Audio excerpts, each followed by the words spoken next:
Hello everyone, welcome है apex institute की आज की क्लास में। आज क्वेश्चन नंबर 121 से स्टार्ट करते हैं। क्वेश्चन है, it is a group of authors who repudiated respectability and normal social behavior. They had cultivated a rootless manner of living. They rejected standard narrative values and sought sexual liberation and exploration. They became drug addicts and were devoted to jazz.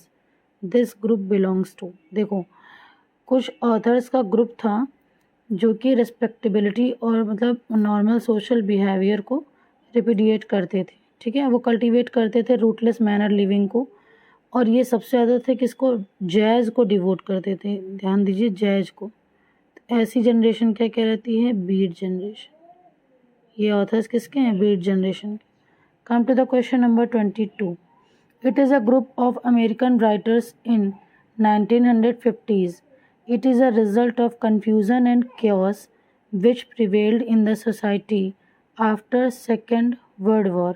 Its main points are the rejection of standard narrative values. मतलब American writers हैं, पहला point 1950s का है। Second point बहुत आता है कि ये जनरेशन किस ईयर में आई थी। ठीक है, ये कंफ्यूज और क्योस का रिजल्ट था। क्योस मतलब होता है बहुत हड़बड़ी, मतलब बहुत ज़्यादा शोरगुल वाली स्थिति है ना। सेकेंड वर्ल्ड वार का ये रिजल्ट था। ठीक है, तो ये क्या है, spiritual quest, the exploration of American and eastern religions, the rejection of materialism, explicit portrays of the human condition.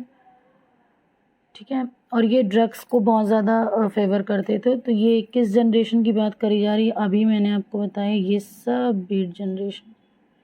एक पॉइंट इसमें आपको मिला कि बीट जनरेशन 1950s में आई थी। Question number 123।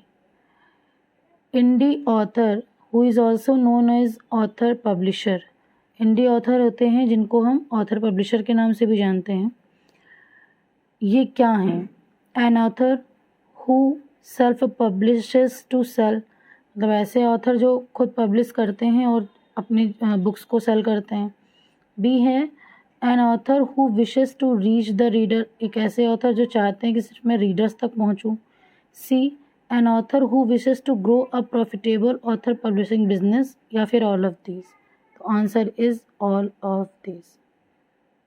मतलब ये अपनी बुक खुद सेल्फ पब्लिश करते हैं और ये इनकी चाहत होती है कि रीडर तक पहुँचे। Question number 100।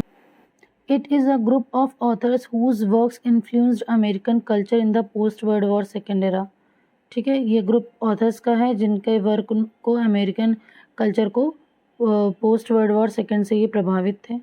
अब इसमें कौन कौन से ऑथर थे, Allen Ginsberg, William S Burroughs, Jack Kerouac, Herbert Huncke and Lucian Carr, who wrote in the 1950s, are associated with this group. I think आप समझ गए होंगे, beat generation.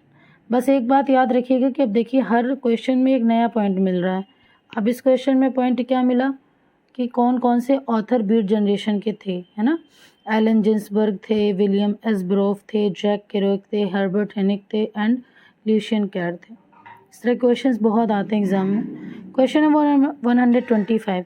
Allen Ginsberg's Howl, William S. Burroughs' Nagged Launch, and Jack Kerouac's On the Road are the instance of Beat Generation.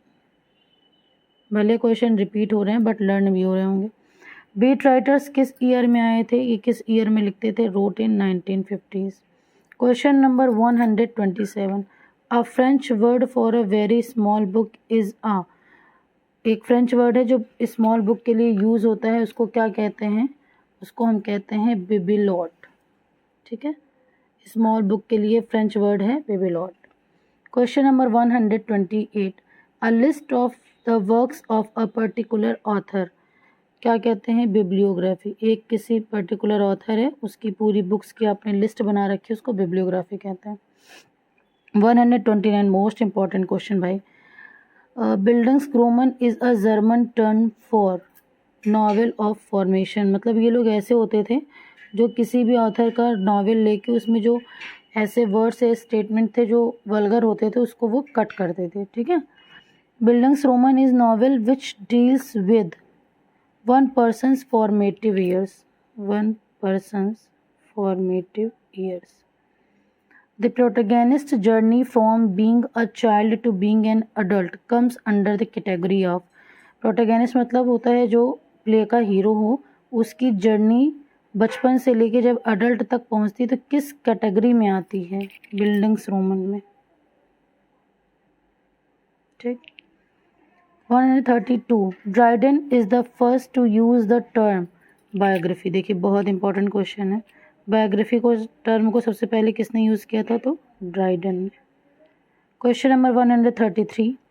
Lighten Strachey is the biographer of. Lytton Strachey ने किसकी biography लिखी थी? Queen Victoria की. ऐसे question आ सकते हैं. Queen Victoria की biography किसने लिखी? Lytton Strachey. Question number 134. The art of biography seems to have fallen on evil times in England. Whose remark is this? Biography की जो आर्ट है ऐसा प्रतीत होता है कि वो इंग्लैंड में इविल टाइम्स में फॉल करी. ये किसका रिमार्क है? ये लिटन स्ट्रैकी का रिमार्क है. और आपको पता है लिटन स्ट्रैकी ने किसकी बायोग्राफी लिखी है? क्वीन विक्टोरिया की. Question number 135. Which biographical purpose are inseparable in the opinion of sir Sidney Lee. कौन सी बायोग्राफिकल पर्पस है जो इनसेपरेबल है सिडनी के according? Answer is character and exploits. Character and exploits. Question number 136. History is the essence of countless biographies. Who says. किसने कहा कि history essence है काउंटलेस बायोग्राफीज का? कार्लाइल ने कहा. ठीक, Carlisle. Question number 137. It must be allowed to stand or fall of itself. Let it be relate faithfully the history of a human soul without any wrapping of the truth or for purpose either of panegyric or invective. Let it but place before us a true narrative. This is the statement of B. Prasad about biography. B Prasad का statement है. किसके बारे में उन्होंने कहा है? Biography के बारे में. 138. Boswell is the intimate friend of. Boswell किसके इंटीमेट फ्रेंड थे? जॉनसन के. ठीक. Question number 139. Lockhart is the son in law of. Lockhart son in law किसके थे? स्कॉट के. 140. Forster is closely associated with Dickens. Forster किससे associated है? Dickens से. 141. Biography deals with the source of thought and emotions. किसने कहा? ये statement ज़रूर लर्न करिएगा, बहुत इंपॉर्टेंट है. बायोग्राफी थॉट और इमोशंस के साथ डील करती है. ये किसने कहा? ये W.H. डन ने कहा. ठीक, W.H. डन ने. Question number 142. Who defined biography as the history of particular men's lives. किसने डिफाइन किया बायोग्राफी को कि ये history of particular men's life के बारे में होती है? इसको ड्राइडन ने कहा. 3 डेफिनेशन 4 डेफिनेशंस हो गई बायोग्राफी की. ड्राइडन के अकॉर्डिंग, W.H. डन के अकॉर्डिंग, है ना. ऊपर बी प्रसाद ने भी एक स्टेटमेंट दिया. How delicate decent in English biography bless it mealy mouth. Who says. किसने कहा कि मेली माउथ किसने कहा है बायोग्राफी को? कार्लाइल ने कहा है. क्लियर, कार्लाइल ने कहा है.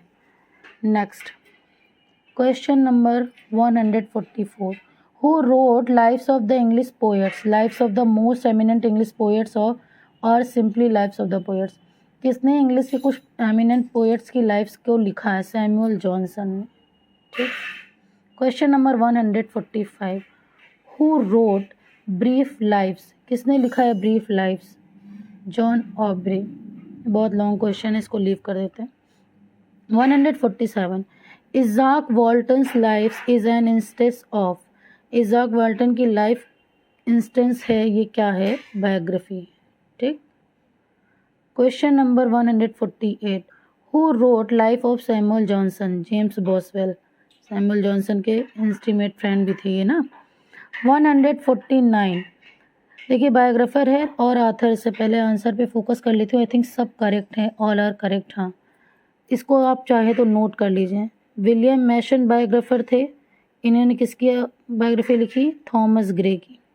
जेम्स बॉसवेल ने लिखी सैमुअल जॉनसन की, रॉबर्ट साउदे ने लिखी होरेशियो नेल्सन की, जॉन लॉकहार्ट ने लिखी सर वॉल्टर स्कॉट की, थॉमस कार्लाइल ने लिखी जॉन स्टर्लिंग की, नेक्स्ट जेम्स फ्राउडे ने लिखी थॉमस कार्लाइल की, आर्किबाल्ड रोजबेरी ने लिखी विलियम पिट की, जॉन मॉडले ने लिखी विलियम ग्लैडस्टोन की, सर जॉर्ज ट्रेविलियन ने लिखी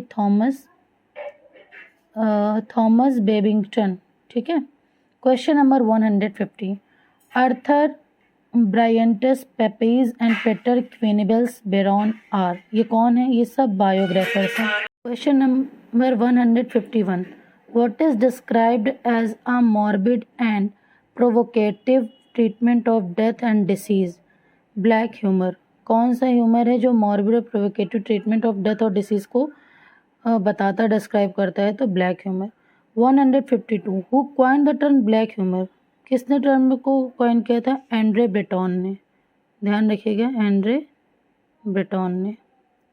question number 153, he is a surrealist theorist. He interprets the writing of Swift. He finds Swift's writing as a subgenre of comedy and satire. यानी इन्होंने interpret किया था Swift की राइटिंग में, क्योंकि इन्होंने ये पाया कि स्विफ्ट की जो राइटिंग है वो सब जॉनरे है कॉमेडी और सटायर का। He finds that in Swift laughter comes out from cynicism and scepticism. For this he coins a term black humour. इसके लिए इन्होंने ब्लैक ह्यूमर टर्म कॉइन किया था Andre Breton. 154 I think. Question number 155, the iambic pentameter verse of 5 feet in its unrhymed form is known as blank verse. Blank verse पहली चीज़ iambic pentameter है, verse of 5 feet 10 syllabic होता है, जिसको डेकासिलेबिक भी कहते हैं। ठीक है। 156, हेनरी हॉवर्ड अर्ल ऑफ सरे इंट्रोड्यूस्ड, किसको इंट्रोड्यूस किया था इन्होंने? ब्लैक वर्स को इंग्लैंड में 16th सेंचुरी में। याद रखिएगा, ब्लैंक वर्स को 16th सेंचुरी में इंग्लैंड में किसने इंट्रोड्यूस कराया? हेनरी हॉवर्ड और अर्ल ऑफ सरे ने। 157, Paradise Lost is in blank verse. Paradise Lost किस वर्स में लिखी गई है? Blank verse. 58, unrhymed iambic pentameter is also known as blank verse. 159, blasphemy is ये स्पीकिंग irreverently about God और sacred things, मतलब पवित्र चीज़ों के लिए बुरे शब्द बोलना, इसको ब्लास्फेमी कहते हैं। ये वन वर्ड में भी आता है। 160, it is a French term. पहली चीज़, ये फ्रेंच टर्म है। It means coat of arms, इसका मतलब होता है कोट ऑफ आर्म्स और shield. It is used by the followers of Petrarchism, ये पेट्रार्किज्म के द्वारा यूज़ होता है। It describes verses which dwells upon a details the various parts of a women's body. It is catalogue of her physical attribute, मतलब women के physical attribute को दर्शाता है। इसको क्या कहते हैं? It is called blazon. ठीक है, it is called blazon. So आज 160 तक कवर कर लिया, कल 161 से 200 तक। ठीक है। If you like this video please do like, subscribe and share. Thank you.